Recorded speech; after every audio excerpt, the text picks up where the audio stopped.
Imagine this. It's Saturday afternoon. You're at a birthday party. There are kids everywhere, and most of them are screaming, fighting, refusing to listen to their parents. But there's one kid in the corner, sitting calmly, helping clean up without being asked, saying please and thank you without any prompting. You think, what is wrong with my child? And more importantly, what are they doing differently?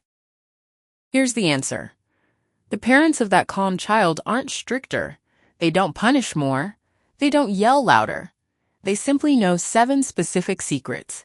Secrets that Japanese parents have used for generations that make children genuinely want to cooperate. Not out of fear, not out of bribery, but because these 7 things rewire how a child thinks, feels, and behaves from the inside out. And by the end of this video, you'll have all 7 with exactly how to use each one starting today. Stay until secret number 6, because that one is completely counterintuitive. Every Western parent pushes back on it at first, but the results it produces are nothing short of extraordinary. First, though, let's talk about what makes Japanese parenting so different at its core.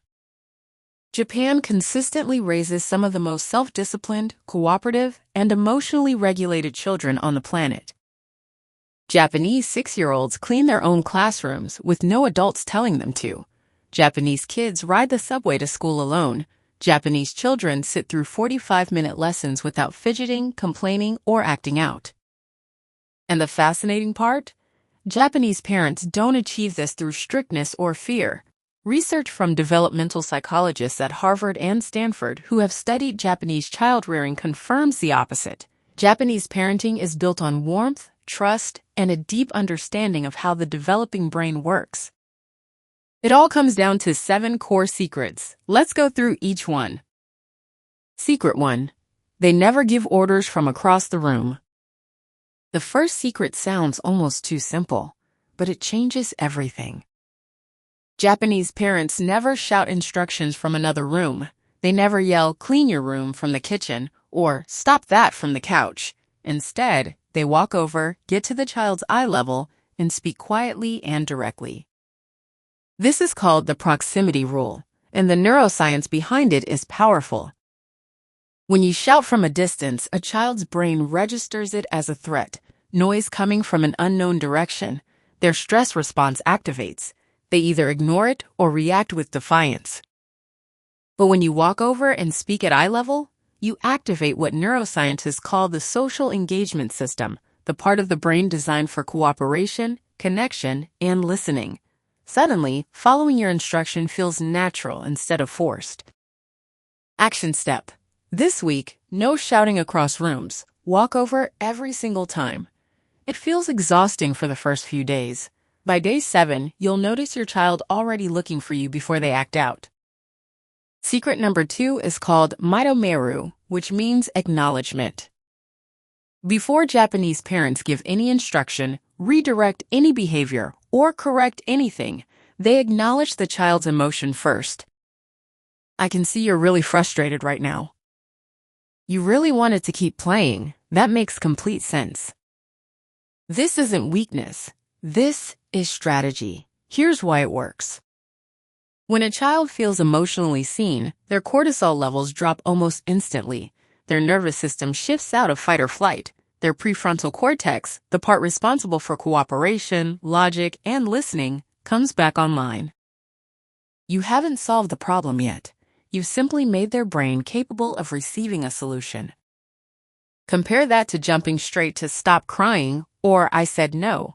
That approach escalates cortisol, shuts down the prefrontal cortex, and makes cooperation biologically impossible. Action step. Before your next correction, say one sentence that names what you see. I see you're upset. Nothing else.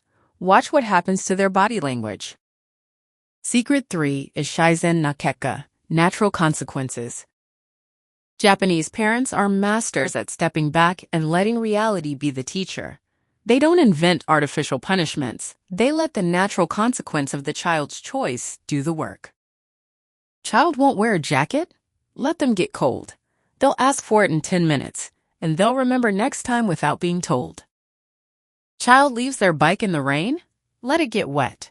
The rust and disappointment teach responsibility better than any lecture ever could. Child refuses to sleep on time? The next morning's exhaustion is the most effective consequence you'll ever find. Every time we rush in to protect our children from the natural result of their choices, we send a quiet but devastating message. You don't need to think about consequences. Someone will always save you. Japanese parents trust reality, and children raised this way develop genuine internal motivation because they've learned that their choices have real outcomes. Secret 4. They build identity, not just rules.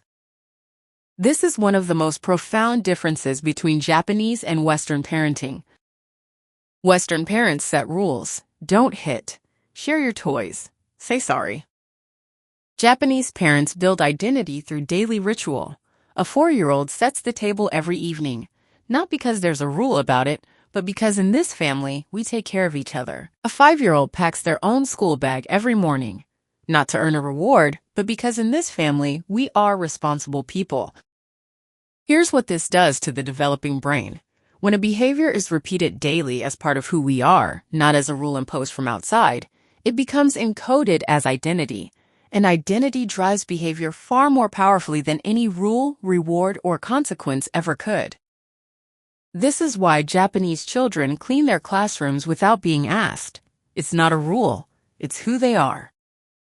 Action step. Introduce one small daily ritual this week. Table setting before dinner. Bag packing before school. Do it every day. No rewards, no pressure. Just quiet expectation and consistency. Give it 3 weeks. Secret 5 is called gamen, which translates to patient endurance or sitting with discomfort. In the checkout line, when a Western child wants candy and starts crying, 2 things typically happen. The parent gives in to end the embarrassment, or the parent gets angry and a full power struggle erupts. A Japanese parent does neither. They acknowledge the feeling first. I see you really want that. That's a hard feeling to have. And then they wait. They don't bribe. They don't distract. They don't give in. They simply model calm and let the child work through the feeling themselves. Over time, this builds the prefrontal cortex, specifically the ability to delay gratification. And research from Stanford's famous marshmallow study and dozens of follow-up studies confirm the ability to delay gratification is the single strongest predictor of success, health, and happiness in adult life. You're not being cruel when you let your child sit with a hard feeling.